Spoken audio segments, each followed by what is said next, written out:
오늘 본문 안에는 우리 신앙생활의 중요한 두 개의 키워드가 있습니다. 진리와 자유인데요. 먼저 자유부터 한번 생각해 보려고 합니다. 자유는 우리 복음의 핵심 가치다, 그렇게 이야기할 수 있습니다. 누가복음 4장 18절에 보면요, 복음을 설명할 때에 주의 성령이 내게 임하셨으니 이는 가난한 자에게 복음을 전하게 하시려고 내게 기름을 부으시고 나를 보내사 포로된 자에게 자유를, 눈먼 자에게 다시 보게 함을 전파하며 눌린 자를 자유롭게 하고, 이게 자유라는 말이 반복되지요. 이 본문은 이제 복음을 설명할 때에 자유라는 말을 많이 사용했습니다. 그러니까 우리가 구원을 받았다 하는 이 말은 자유함을 받았다, 자유함을 누린다, 이 말로도 바꿀 수 있습니다. 그런데 이 자유라는 것은 우리 동양의 개념에는 흔하지 않는 개념이에요. 지난 광복절 이후에 6.25 전쟁을 거치면서 우리 대한민국 역사에도 자유라는 말이 많이 등장하긴 했습니다. 그러나 그 이전에 왕조 시대로 넘어가면 우리 이 한국 사람들에게 있어서 중요한 개념은 국가에 충성하고, 또 그때 임금이나 왕에게 충성하고, 부모님에게 효도하고, 그 다음에 친구들 사이에, 벗 사이에는 신의를 지키는 것, 그거를 중요한 미덕으로 생각했습니다. 그러니까 충신은 말이죠, 비록 자기가 모함을 받고 귀양을 가고 임금이 사약을 내려도 임금이 계시는 궁궐을 향해서 큰 절을 한번 올리고, 그러면 내린 사약을 원샷 하잖아요. 그렇게 충절을 지키는 것, 그걸 미덕으로 생각했어요. 근데 거기에는 자유라는 개념이 별로 약했습니다, 그 시대에는. 그런데 서양에는 다르죠. 서양에는 지난 팬데믹, 우리 코로나 시대를 거치면서 가만 보니까 국가의 정책이나 국가의 이 시행되는 이런 행정력이 개인의 자유 앞에 저렇게 하잘것없이 저렇게 무너지는 수도 있구나. 그 개인의 자유가 얼마나 중요한지 그걸 이제 그 뼈저리게 느낀 게 지난 시간이었어요. 미국 건국의 아버지라고 하는 패트릭 헨리라는 분이 이제 영국과의 그 독립 전쟁에 앞서서 자기가 서서 대표로서 연설을 할 때 Give me liberty or give me death, 그런 말을 했어요. 나에게 자유를 달라, 그렇지 않으면 죽음을 달라 그랬어요. 그러니까 이 자유라는 것은 죽음과 내 생명과 맞바꿀 정도로 중요한 가치다 하는 게 이 미국의 건국 사상의 철학에 녹아져 있어요. 서양 민권 운동의 시발점이 되었다고 하는 프랑스 대혁명이 1789년 18세기 후반에 일어나거든요. 프랑스 대혁명에 나왔던 내걸었던 표어가 세 개예요. 첫 번째가 자유, 두 번째가 평등, 세 번째가 박애예요. 그러니까 서양 사상과 서양 철학 안에 이 자유라는 개념은 굉장히 중요한 것으로 자리 잡고 있습니다. 그런데 아까 말씀드린 것처럼 우리 동양에는 이 흔하지 않는 그런 그 개념이었기 때문에 초기에 이 본문을 번역할 때, 성경 번역을 할 때 이렇게 번역을 했습니다. 진리를 알아라, 그리하면 너희를 놓아줄 것이다, 이렇게 번역을 했어요. 자유라는 개념이 약하기 때문에. 그러니까 죄에 묶여 있다가 풀려난다, 놓아준다 하는 그런 개념으로 설명을 했습니다. 그런데 자유라는 의미를 이제 파 들어가면, 연구에 들어가면 결국은 하나님까지 이르게 돼요. 출애굽기 3장 13절에 모세가 하나님께 항변합니다. 하나님, 내가 백성 앞에 나가는데 백성들이 당신은 누가 보내서 여기에 왔소? 그렇게 물으면 내가 뭐라고 대답할까요? 그렇게 항변하거든요. 14절에서 하나님이 이렇게 대답합니다. 하나님이 모세에게 이르시되 나는 스스로 있는 자이니라 이렇게 말씀하셨어요. 그 다음에 이스라엘 자손에게 이같이 이르기를 스스로 있는 자가 나를 너에게 보내셨다 그렇게 얘기를 하거라 그렇게 말씀하셨어요. 스스로 있는 자, 아무데도 묶이지 않는 분이시라는 거죠. 우리가 하나님의 절대 주권이라는 말씀을 생각할 때 그때 말씀드렸죠. 하나님은 시간에 있어서 자유로우신 분이세요. 하나님은 공간에 있어서도 자유로운 분이세요. 하나님은 능력에 있어서도 자유롭고 무한하세요. 하나님은 이렇게 어디에 묶인 분이 아니세요. 자유로운 분이세요. 그런 존재예요. 그래서 하나님께서 하나님의 형상을 따라서 사람을 지을 때에 하나님의 이 자유 DNA를 사람에게다가 심었어요. 그래서 아담과 하와가 에덴 동산 안에서 그 에덴 동산을 누릴 때 정말 자유를 누렸어요. 마음껏 행동하고 마음껏 먹고 마음껏 판단하고, 그래서 아담이 동물들을 보고 이름을 부르는 것이 그 동물들의 고유한 이름이 되었다. 성경은 그렇게 기록해요. 하나님께서 얼마나 많은 자유의 권한을 아담에게 주셨는지 몰라요. 그런데 단 하나의 조건이 있지요. 동산 가운데 있는 선악을 알게 하는 나무를 먹지 마라. 그 열매를 먹지 마라 그랬죠. 자, 여러분, 아기를 키우시는 부모나 또 할머니 할아버지가 아기가 이제 걸어 다니고 기어 다니고 막 그러면 아기 앞에 위험한 거, 뭐 뜨거운 국 같은 그런 거 빨리 치웁니다. 그죠? 위험한 거, 뾰족한 거 이런 것들은 아기가 다치니까 치워요. 여기에서 질문 하나 투척합니다. 하나님이 사람이 그 따먹을 가능성이 있는 선악과를 에덴 동산 안에 없앴으면 그걸 안 따먹었을 텐데 왜 거기다 뒀을까요? 여기 질문입니다. 근데 그거는 오늘 다 제가 설명드릴 수는 없고 요거 시리즈 2편에서 요건 이어집니다. 진리가 너희를 자유케 하리라 시리즈 2편에서 그걸 집중적으로 다룰 거예요. 자, 그걸 알면 여러분 굉장히 그게 은혜가 돼요. 하나님이 동산 안에 에덴 동산 안에 선악과를 없애시지. 그래서 애기 키우는데 애기 위험한 거 앞에다가 치우는 것처럼 다 치워놓으면 얼마나 아담과 하와가 편안하게 살았을 텐데 하는 그 의혹을 우리가 한번 연구해 봅니다. 두 번째 시리즈 다음 주에 절대로 빠지시면 안 돼요. 자, 그렇고 다시 이제 자유로 돌아옵니다. 자유라는 것은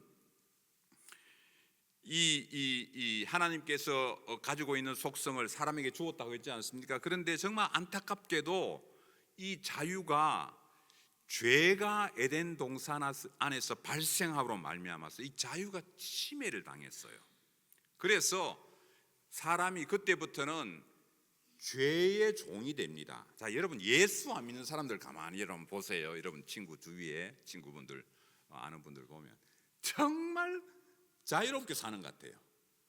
주일날 교회를 안 가니 뭐 주일 뭐 이거 신경 씁니까? 어디 가고 싶은 대로 가지요. 쓰고 싶은 대로 쓰지요. 먹고 싶은 대로 마시고 싶은 대로 다 하지요. 마음대로 사는 것 같아요. 어떤 때는 보면 부럽기도 해요. 저렇게 신경 안 쓰고 살 수도 있구나. 그런데 그게 아니랍니다. 오늘 본문 34절에 가면요, 마음대로 사는 것 같은데 그 사람들이 마음대로 자기 의지대로 그냥 사는 것 같은데 본문 34절 한번 띄워주실까요? 예, 예수께서 진실로 너희에게 이르노니 죄를 범하는 자마다 다 죄의 종이랍니다. 그게 자유로워 보이는 게 아니고 죄의 종에 죄에 묶여있는 죄의 노예생으로 아는 거예요. 본인들은 몰라요. 반면에 예수를 믿는다는 것은 아이고 하라는 것도 많고 말이죠. 성경에 하지 말라는 것도 많아요. 얼마나 귀찮은지 몰라. 교회를 다닌다는 것, 예수를 믿는다는 것. 여러분 여기 좀 앉았잖아요. 이 좋은 날에 저 낚시하러 안 가고 왜 오셨어요 여기에? 이게 예수를 믿는다는 것은 뭐 이제 불편한 게 많아요. 하라는 것도 많고 제약도 많고 뭐 때대로 보면 뭐 구역에 뭐 또 교회 섬겨야 되죠. 청소도 해야 되죠. 뭐 교회를 위해서 뭐 회의도 해야 되죠. 여러 가지 일들이 많이 있단 말이죠. 요거는 설명이 될런지 모르지만 요거는 이렇습니다. 우리가 이 예수를 믿는다는 것이 제약이 많고 자유가 없는 것 그런 것 같지만 결론적으로 말씀드리면 우리가 하나님의 말씀에 순종함으로 누리는 보람과 기쁨이에요. 자, 여러분 우리 상상력을 한번 동원해 보세요. 여러분들이 다 이제 초등학교 학생이에요. 근데 선생님이 담임 선생님이 여러분 이름을 부르면 몇 명을 부르면서 좀 남아 있으래요. 오늘 수업 마치고 남아 있으라. 이상하다, 선생님이 왜 남아 있으라 그러지? 그래서 선생님이 하신 말씀이 뭐냐면 남아서 나랑 같이 우리 교실 앞에 화단도 좀 정리하고 그 다음에 우리 환경 미화도 좀 하고 나 좀 도와줄 수 있지? 이런 일 뽑혔어요. 그러면 남아서 이제 일하잖아요. 선생님 도와서. 아이고, 선생님이 수업 시간에 못 들었는 거는 재밌는 얘기도 해주시고 선생님이 주시는 간식도 먹고 너무너무 행복한 시간을 보냈어요. 까르르 웃기도 하고 이제 앞에 화단도 정리하고 씨앗도 심고 뒤에 또 환경 정리도 하고. 자, 여러분 개인의 시간 뺏겼잖아요. 친구들하고 놀 수도 없잖아요. 집에도 빨리 못 갔잖아요. 그런데 여러분들 선생님 일 다 도우고 이제 뉘어 저녁이 다 되어서 이제 학교를 나와서 집으로 가는데 여러분들 기분이 어떻겠습니까? 와, 선생님이 내 자유를 빼앗았어. 이거는 수호해야 돼. 그런 마음이 들까요? 아유, 선생님이 나를 이렇게 불러서 이렇게 그 선생님이랑 같이 일을 했구나. 얼마나 여러분들 마음이 뿌듯하겠습니까? 대견하겠습니까? 기쁘겠습니까? 그 시간에 못 놀았지만, 그 시간에 여러분 자유를 못 즐겼지만 선생님과 함께 화단도 꾸미고 교실도 꾸미고 했다는 그 기쁨이, 그 보람이 여러분들 꽉 채우겠죠. 아마 그게 그 학생은 평생 살아가면서 그게 추억으로 남아 있을 거예요. 아마 여러분도 그런 추억이 있으신지 모르겠어요. 바로 그겁니다. 우리가 하나님에게 사용된다는 것, 하나님의 일에 쓰임 받는다는 그런 보람과 기쁨이 있어요. 그러니까 내가 하나님의 말씀에 순종하면서 누리는 자유예요. 자유. 이게 진짜 자유예요. 그래서 예수님 말씀하시기를 내가 주는 평안은 세상이 주는 평안과 같지 않다고 그랬어요. 내가 하나님 말씀에 순종하면서 교회를 섬기면서 예배 나오면서 반복되는 예배를 이렇게 하면서도 지루하지 않고 그게 늘 새롭고 기쁘고 감사하고 즐겁고 마음의 평안과 기쁨을 안고 대견함으로 뿌듯함으로 말씀으로 채워져서 돌아가는 그 삶, 그걸 하나님이 보신 거거든요. 그게 진짜 자유예요. 자, 두 번째입니다. 진리입니다. 자, 진리는 이 세상의 진리는 두 가지 개념의 진리가 있어요. 첫 번째는 과학적이고 이성적인 진리입니다. 자, 물이 100도씨가 되면 여기 물이 수증기로 변해요. 여기 0도씨 아래로 떨어지면 얼음으로 변해요. 그죠? 요거는 좀 물리적인 원칙이잖아요. 수리적인 공식도 있어요. 하나 더하기 하나는 둘이 된다 하는 이 공식은 보편타당한 공식이에요. 보편타당한 진리입니다. 그러니까 이게 어디에 가도 환경을 넘어서 다른 나라에 가도 그게 다 이 원칙이 통해요. 그죠? 그러니까 국가와 국가 간에 계약을 맺는다, 동맹을 맺는다, 혹은 회사와 회사 간에 무슨 거래를 한다 할 때 이런 보편타당한 상식 위에, 이런 보편타당한 진리 위에 이제 거래를 하고 하지요.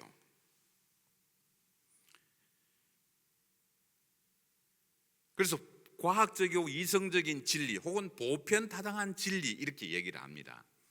대부분의 이런 보편타당한 과학적인 진리는 집에서도 배울 수 있지만 대부분 학교에서 배워요. 학교에 가면 학교에서 배우는 진리들은 대부분 다 과학적이고 이성적이고 합리적인 보편적인 진리를 배웁니다. 그래서 이 진리라는 말을 대학을 얘기할 때 진리의 상아탑 이렇게 불렀어요. 요즘도 그렇게 부를 거예요. 아마 옛날에는 그렇게 많이 불렀습니다. 진리의 전당 혹은 진리 탐구의 도장 그런 식으로 불렀어요, 대학을.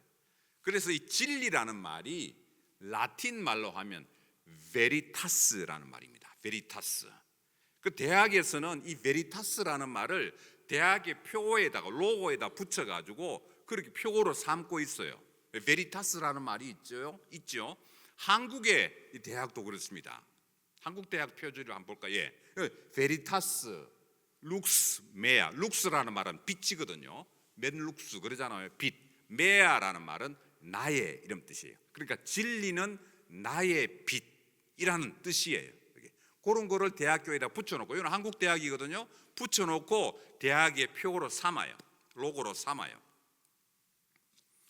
자, 그래서 이제 그 과학적이고 이성적인 진리는 대부분 학교에서 배웁니다. 그런데 오늘 읽었던 본문의 진리라는 말이 나오지요. 오늘 읽었던 본문을 비롯해서 성경에 나오는 진리라는 말은 이런 진리하고는 좀 달라요. 자, 여기 대학에서 배우는 진리는 과학적이고 이성적인 진리라면, 성경은 과학을 뛰어넘는, 상식에 맞지 않는 비합리적인 것들이 많아요.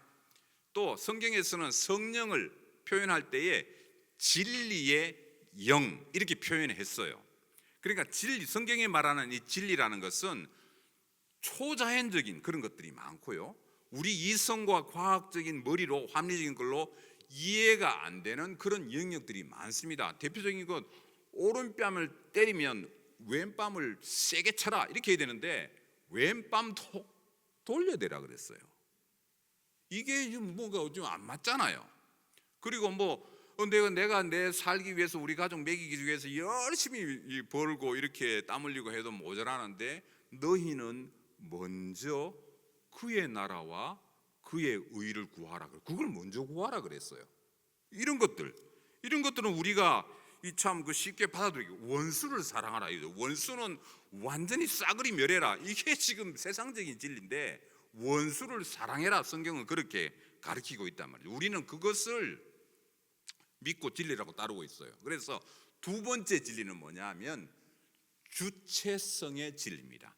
누가 뭐라 하든, 세상이 뭐라고 하든, 누가 뭐라 하든 간에 나는 이것을 진리라고 믿고 진리라고 따른다 하는 진리예요. 이 진리는 객관적이지 않습니다. 이 진리는 과학적이지도 않습니다. 이 진리는 이성적이지도 않아요. 나는 이것을 어떻게 보고 어떻게 믿고 어떻게 따르느냐, 나는 어떻게 보느냐, 그거거든요. 예수님께서 가이사랴 빌립보라는 지방을 여행하시면서 두 가지 질문을 하셨어요. 그게 이제 마태복음 16장에 나오는 질문이거든요. 마태복음 16장 13절 14절에서 예수님이 이렇게 묻습니다. 세상 사람들이 나를 누구라고 하더냐? Who do people say I am? 그렇게 물어요. 그러니까 이 제자들이 예수님을 세례 요한이라고 하기도 하고, 어떤 분은 엘리야라고 하기도 하고, 어떤 사람들은 선지자 중에 한 분이라고 그렇게 얘기를 합디다. 그래, 이제 15절 16절에 그러면 좋다. 너희는 나를 누구라 하느냐? Who do you say I am? 그렇게 물어요. 그때 베드로가 그렇게 대답하죠. 주는 그리스도십니다. 그리스도라는 말은 주님이 나를 구원하실 분입니다, 이 말이죠. 주님이 나를 구원하실 메시아이십니다. 그리고 우리랑 같이 먹고 자고 쉬고 다니고 피곤해하시고 힘들어하시고 마음 아파하시고 하시지만 주님은 하나님의 아들이십니다. 그렇게 고백을 해요. 그 고백을 예수님이 들으시고 굉장히 좋아하세요. 만족해하세요. 자, 여러분은 예수님을 누구라고 하십니까? 예수님 좋지, 착한 사람이잖아, 사랑을 많이 베푸셨어, 자선 사업까지, 아픈 사람들 많이 고쳤잖아, 훌륭하신 분이지. 4대 성인 아니야? 이걸 그대로 우리 현실 생활에 이제 적용하면요, 교회 왜 나가십니까? 교회 나가면 좋잖아요. 좋은 거 가르치잖아요. 착한 사람 되라고 가르치는데 교회 나가죠. 제가 아는 어떤 선생님은 본인은 교회를 안 나가요. 그런데 자기 자녀들은요, 교회 빠지면 혼내요. 그래서 제가 물었어요. 선생님, 어떻게 본인은 안 나가시면서 애들 그렇게 주일학교 열심히 보내십니까? 모르니까 그 선생님 하신 말씀이, 교회 가면 좋잖아요. 착한 사람 되라고 가르치는 건데 거기 빠지면 되나요? 교회 가면 좋지요. 이민 생활 적적한데 가서 이민 정보도 없고 생활 정보도 없고, 유학생들 같으면 교회 가서 한 끼 해결도 하고 얼마나 좋습니까? 그렇지요. 교회가 그런 기능도 있어요. 교회 나와서 정보도 얻고 저 유학생들 참 불쌍한 유학생들 밥도 해결하고 좋습니다. 교회 처음 나올 때, 교회 처음 나온 동기가 그런 건 상관없어요. 한 5년, 한 10년 다녔는데 요즘 교회 왜 어떻게 나가세요? 아, 교회 나가면 좋잖아요. 외롭고 적적한데 그거 가면 이민 생활하는데 이민 정보도 없고 뭐 생활 정보도 없고 뭐 구인난 뭐 구인 정보도 없고 뭐 미국의 법 뭐 교회 가면 다 이게 설명도 해주고 좋던데요. 10년, 20년 다녔는데도 그런 얘기 한다 그러면 이게 이상한 거예요. 이상한 거. 그게 지금 첫 번째 질문이, 나를 누구로 하더냐. 세상 사람들이 예수님 좋은 사람이죠, 훌륭한 사람이죠, 뭐 착한 사람이죠, 뭐 좋은 일 많이 하신 분이죠, 뭐 아픈 사람 고쳐주신 분이죠. 그 대답과 똑같아요. 아니 그거 말고 너는 나를 누구라 하냐 말이야. 너는 그걸 물으신다고요. 여러분은 예수님을 어떻게 고백하십니까? 이 질문을 예수님이 가이사랴 빌립보라는 곳에서 했다는 것도 굉장히 중요한 포인트예요.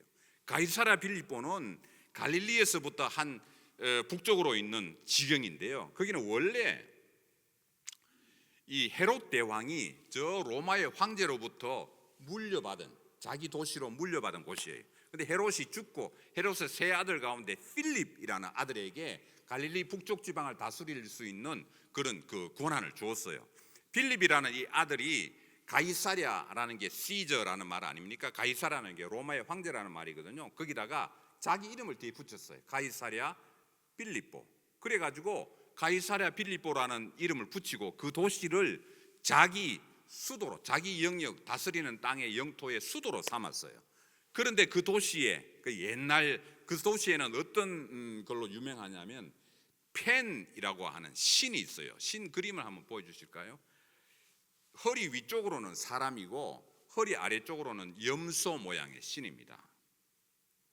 요거예요. 요게 펜 신이에요. P-A-N.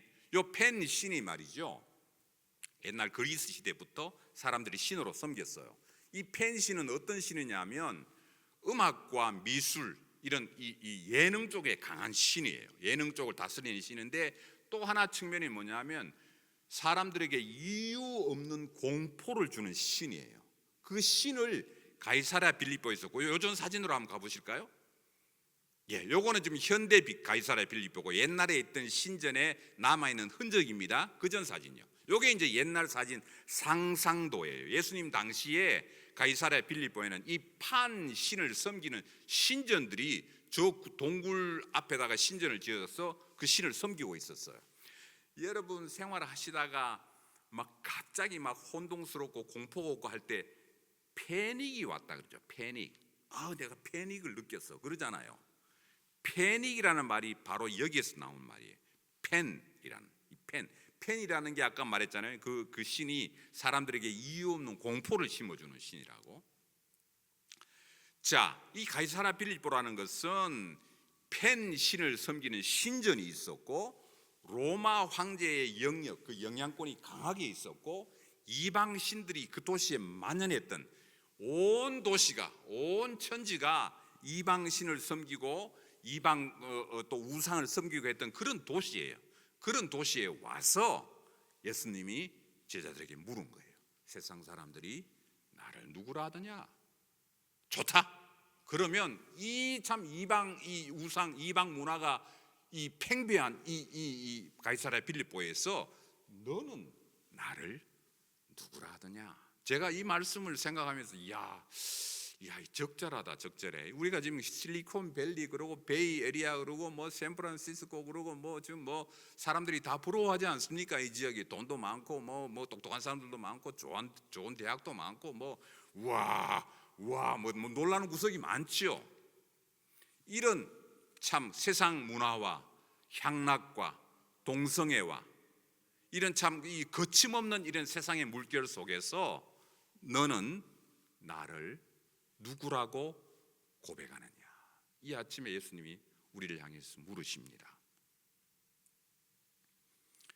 자유는 하나님의 속성이었습니다. 원래 나는 스스로 있는 자니라. 그 속성을, 자유의 속성을 사람에게 물려주었습니다. 사람이 그 속성을 이어받아서 에덴 동산 안에서 자유롭게 존재하고 생활하고 먹고 판단하고 결정했습니다. 그러다가 죄가 에덴 동산 안에 들어오면서 그만 죄의 종이 되고 죄의 노예가 되어버렸습니다. 그런데 죄의 노예가 되고 죄의 종이 되었던 사람들에게 하나님께서 십자가의 그 능력, 십자가의 참 그 사랑을 통해서 우리들에게 다시 그 죄의 노예, 죄의 종이었던 우리들로 하여금 자유로움을 다시 선물해 주었습니다. 이제는 사탄의 노예, 사탄이 시키는 것을 하는 것이 아니라 내 의지로, 내 자유로 하나님을 선택하고 예배하고 찬송하고 나아갑니다. 그럼 누가 이 자유를 누릴 수 있습니까? 오늘 본문 31절에 가보면요, 너희가 내 말에 거하면 참으로 내 제자가 되고 진리가 너희를 자유케 하리라 그랬습니다. 내 말에 거하면, 세상의 학문 속에 있다 그러지 않았습니다. 세상에 뛰어난 연구 무슨 그 결과에 의해서가 아니라 내 말에 거하면 내 제자가 되고 나를 따르는 사람이 되고 자유를 얻게 될 것이다. 그래서 길이요 진리요 생명이신 예수님의 말씀에 거하는 것이 우리가 자유를 누릴 수 있는 조건이 되는 거죠. 36절로 갑니다. 아들이 너희를 자유롭게 하면 너희가 참으로 자유로우리라. 내가 스스로 자유롭게 되는 게 아니라 십자가에 달리신 그 예수님이 우리를 자유롭게 하면, 우리가 그 말씀 속에 거하면, 내가 예수님 안에 거하고 예수님이 내 안에 거하는 이 신비로운 연합을 통해서 내가 자유를 누린다는 말이죠. 세상의 과학이나 이성, 이런 일반적인 진리를 가르치는 그런 좋은 대학에 들어가도 참 사람들이 좋아합니다. 기뻐합니다. 이게 즐거워하죠. 좀 모자라는 부모들은요, 자기는 그 대학에 근처도 못 갔으면서 애가 좋은 대학 가면은 그 애가 다니는 대학에 티셔츠 같은 거 사가지고 입고 막 사진도 찍고 그래요. 좀 모자라는 부모 한번 볼까요? 막 가면 자기도 막 모자도 쓰고 막 이래가지고 당신도 써라 이래가지고 찍고 막 자랑하거든요. 조금 더 모자라는 부모는요, 아버지는요, 차 뒤에다가 막 이 스티커를 붙여가지고요, 나는 누구 어디에 다니는 아버지다 막 이렇게 붙여가지고 다니고 그러기도 해요. 여러분 기분 안 좋다고 제 차 뒤에 있는 거 떼지 마세요. 제가 직접 가가지고 그 돈 주고 사서 붙인 건데, 사실 제가 이렇게 붙이고 다니는 이유는 우리 애가 3살 때 아프리카를 갔거든요. 3살 때 아프리카 가서 저랑 같이 말라리아에 걸려서 거의 죽을 뻔했어요. 죽다가 살아났던 그런 또 일도 있었고, IMF 때 걔가 초등학교 다닐 때 IMF가 왔어요, 한국에. 그래가지고 애를 학교에 보낼 형편이 안 되는 거예요. 그 후원금이 와도 환율 때문에 반 이하로 떨어져 버리니까. 그래서 우리 이제 그 신학교는 중단할 수는 없잖아요. 이게 하나님하고 약속이니까. 신학교 사역에 다 쏟아붓고 보니까 우리 생활비가 없는 거예요. 그래서 애를 학교에 못 보냈어요. 그래서 이제 홈스쿨링 했어요. 집에서 홈스쿨링. 애가 외국에서 자라는데 한국말은 잘하는데 영어를 잘 못해요. 그런 애환을 제가 느꼈어요. 외국에서 10년 살았다는데 영어도 좀 서툴고, 학원이 어디 있습니까? 과외가 어디 있습니까? 아프리카에서. 그새 그렇게 자랐다고요. 자라가지고 나중에 청년이 돼가지고는 이제 대한민국도 국적이니까 대한민국에 가서 육군 또 병장으로 또 군복무도 다 마치고 또 이제 직장 생활도 하고 이렇게 하다가 이제 기어코 이 대학에 들어간 거 아닙니까? 저는 이게 그냥 아버지가 자식 자랑한다 이게 아니에요. 여러분, 자식 자랑으로 절대 생각하지 마세요. 제가 속해 있는 GMS라는 선교단체 2,600명 넘게 있는 선교사들, 그 자녀들에게 또 그 가족에게 부모로서 자식에게 대해서 신경 안 쓰는 부모가 어디 있습니까? 자녀 교육에 대해서. 그분들에게 하나의 모델이 되고 꿈이 되고 상징이 될 수 있겠다. 그래서 저는 붙이고 다니는 거예요. 아프리카에서 자랐지만 하나님이 입히시고 먹이시고 기르시면 이런 일도 가능하다 하는 거 보여주는 거예요. 제가 그래서 우리 교단 신문에다가 이 기사를 교단에서 크게 신문에 이제 소개된 적도 있습니다. 그렇지만 제가 이거 말씀드리려고 한 건 아니고요. 이렇게 좋은 학교에 들어간다고 해서 거기서 주체성의 진리, 영원한 생명을 주는 영원 불변의 진리를 보장해 주지 않습니다. 거의 불가능합니다. 완전히 불가능이라는 말씀은 제가 안 드려요. 대학교에서 예수님을 만난다는 것은 굉장히 힘들어요. 거기는 이 신앙적인 것들이 그게 참 그 연구 대상이 아니잖아요. 그 사람들은 아주 증명이 되고 이게 뭐 참 그 확실한 무슨 그 논리가 돼야 되는 거니까. 그런데 불가능한 건 아니에요. 어떤 천문학자가 천체를 연구하다가 하나님을 만난 거예요. 어떤 생리학자가 인간의 신체를 연구하다가 이거는 도저히 천체를 보고 인간의 이 신체를 보는데 여기에 창조주 조물주가 없다고 믿는 것이 대단한 신앙이다. 이거 어떻게 없다고 믿냐 이걸. 그렇게 해서 믿는 분도 있어요. 제가 미시간에서 신학교에 이제 그 공부를 할 때 저를 가르쳤던 구약학 교수님이 계세요. 미국 교수님인데 그 교수님은 어떻게 예수님 믿게 됐습니까? 물어보니까 이분은 해군 수병인데 잠수함을 타는 수병이었대요. 미국의 핵 잠수함은 물 밑에 들어가면 3개월을 있는답니다. 3개월까지도 있는답니다. 3개월에 물 밑에 있다가 나왔는데, 그때는 교회 안 다닐 예수 안 믿을 때 나왔는데 부둣가에서, 그러니까 이 신선한 공기가 얼마나 좋습니까? 그죠? 신선한 공기를 마시는데 날파리 하나가 지나가더랍니다. 날파리 지나가면 보통 이렇게 날파리 이러잖아요 우리는. 그런데 자기는 날파리 보니까 너무 반가운 거예요.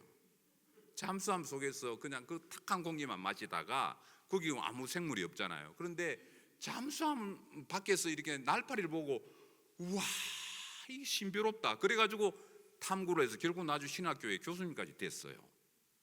그렇게 일반 이 과학과 자연을 통해서 하나님을 만날 수 있는 방법은 없지는 않습니다. 그러나 이런 대학에서 그걸 가르쳐 주지는 않아요.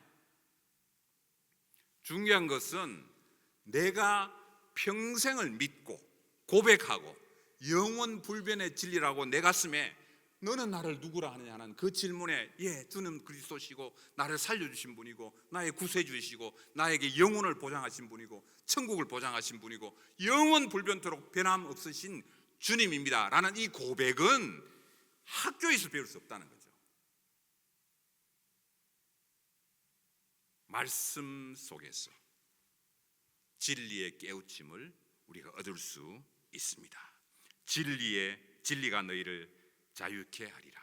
진리이신 예수 그리스도의 십자가의 말씀이 우리를 진리로 인도하고 그 십자가의 말씀이 우리를 자유롭게 인도하는 줄로 믿습니다. 세상의 학문이나 세상의 철학이나 사상이나 연구나 이런 것들이 우리를 자유롭게 만들어주지 않습니다. 진리이신 그리스도만이 죄와 사망의 노예에서 우리를 풀어놓아 원래 하나님이 사람을 창조할 때 주셨던 그 원래 자유, 마음껏 해도 되는 그 자유, 마음껏 판단하고 결정하고 해도 다 하나님의 은혜의 그늘 아래에 있었던 그 자유, 그 자유를 누리게 될 것이다. 오늘 아침에 주님이 주신 질문, 너희는 나를